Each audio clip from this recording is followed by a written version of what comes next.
a lot of these other problems will go away. Okay, without further ado, I need a volunteer, and I want you to just ride your horse in a very safe place in the beginning. Let me get her stopped right here. Ooh. Just ride right in front of this mare. I want to talk about my energy while you do this. I'm going to sit here like I don't have a care in the world. And, you know, that's okay. I don't mind that. Good. Come right back by. How about we get a progression of people through here? Come on, Jerry. Just walk right in front of her. Now, I'm not going to sit up here and say, don't bite, don't kick. I'm going to act like everything right there is just a little touch of an ear started to flatten and say, I don't like you. I fix that right there while it's just a thought. Okay? Not when she really pins her ears.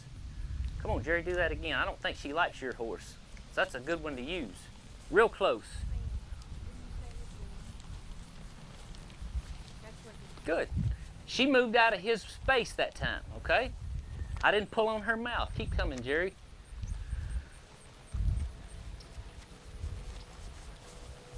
This is a life-threatening safety issue. This is not training. I will not tolerate aggression in any shape, form, or fashion. And if we all use those methods, we wouldn't see any more pink ribbons in horses' tails. Okay? There is no reason to see a ribbon in a horse's tail. Okay? Because that's my space, not Spice's. Trail riding should be fun, right?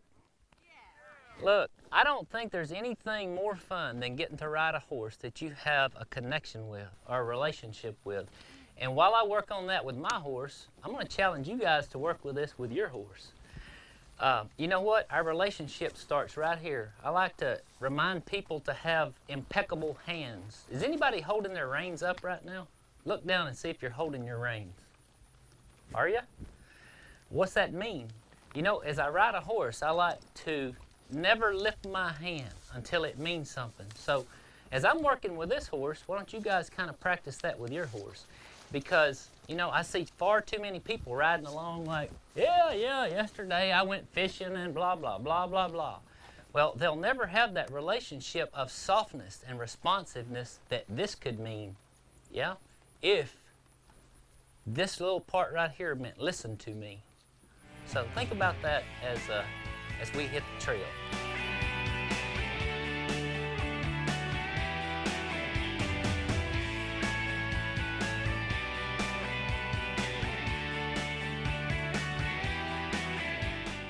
I feel this mare wanting to run through my hands and charge up here to the front.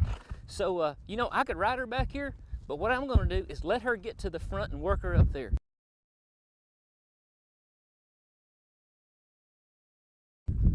Ride within your ability, though, and with consideration of your fellow trail riders. Don't, you know, be running through people. And if you're scared to lope, just trot her up there. The point is, work your horse at the front. That's where we're going to school her, is up here where she wants to be, not in the back where she doesn't want to be already. You know, why does a horse not want to be in the back anyway? I really think that a trail ride simulates danger. You know, when we line our horses out on the trail, they feel like something bad's going to happen if they're in the back. You know, that's where they're going to get eaten, I guess, the one that's in the back. So I really think it's a lot safer to get to the front where your horse wants to be and then bring them back here and rest. I want to reward this horse in the back. And I want you guys to understand something real important about this. Okay, I see far too many people in the back of a trail ride correcting their horse. Think about that being, let's call it the punishment zone. Why doesn't the horse want to be there? Because somewhere in her DNA, that's a bad place. Okay? You understand what I'm talking about, Sandy? That's a bad place. That's all we need to know. We need to have a little empathy for her. All right. Now, can I make her stay back there? Absolutely. I can make her stay back there. But I'm going to have to cause her more discomfort to stay back there. So instead of staying back there, I'll just ride up here to the front and work her, and then go back here behind you guys and stop and rest, okay? And make this a good place. Does that make sense? If we're following this trail and my horse is following Sarah's horse, there's very little need for communication, right? All right? So, am I the leader? Absolutely not. You know, she starts following Smokey, or Carrie's horse, or Sandy's horse. And then, when I pick up my communication tools and I say something, what does she say? You're not my leader. That's where that resistance comes in. You know, if we were trailblazers, we wouldn't have all these problems. But we can't all be the guy in the front of the trail, right?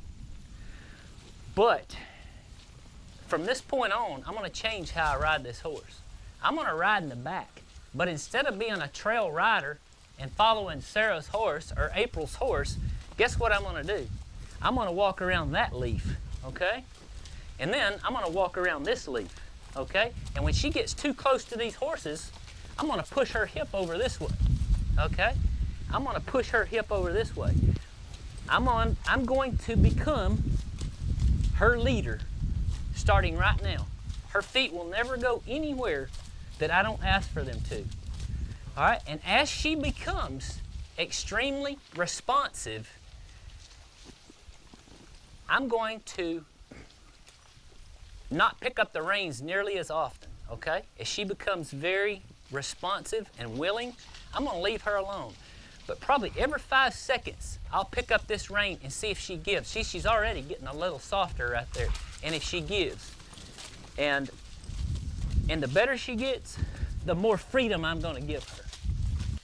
You see how sweaty she is? You know, that's not probably as much from exercise as it is stress.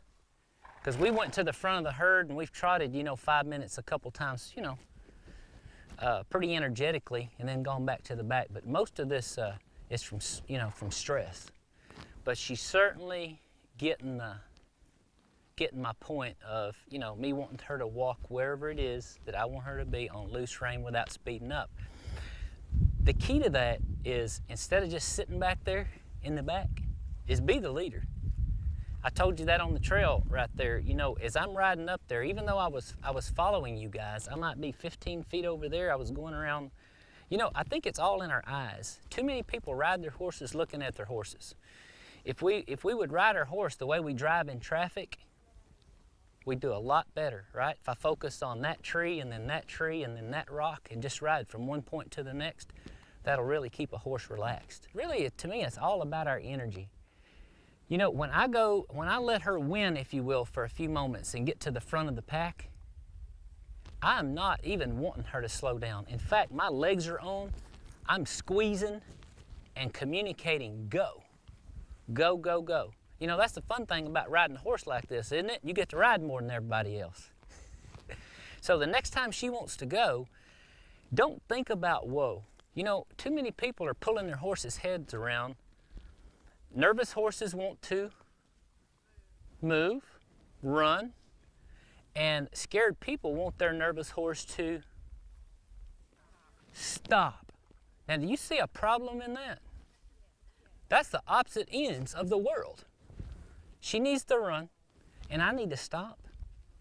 Well, I don't think so. I wish more people did a one-rein giddy up instead of a one-rein stop. Isn't there a whole different energy in that? When we pick up this face right here and say, I promise, as soon as I take my legs off right there, she wants to stop. And the more I tell her to stop, when she's in these panicky modes, the more she's going to want to go, okay? So that'll help you as much as anything. Just look up and say, thank God it's a beautiful day and I love to ride horses. Giddy up.